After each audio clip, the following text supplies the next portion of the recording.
Добрий день. Хочу вам відкрити секретик. Виклик – це робота. Виклик – це робота.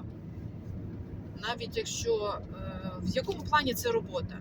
Це витрачається час, який повинен оплачуватися. Той, хто до вас приходить на цей виклик, там на місце проживання тварини, до вас додому, чи на роботу до вас, чи там ще кудись, це робота, яка оплачується, і тариф виставляє той, хто цю роботу буде виконувати. Да? Або так, як у нас в Україні є, скільки коштує тариф година, да, скільки коштує робочий час. За кордоном це одні ціни, в нас зовсім інші ціни.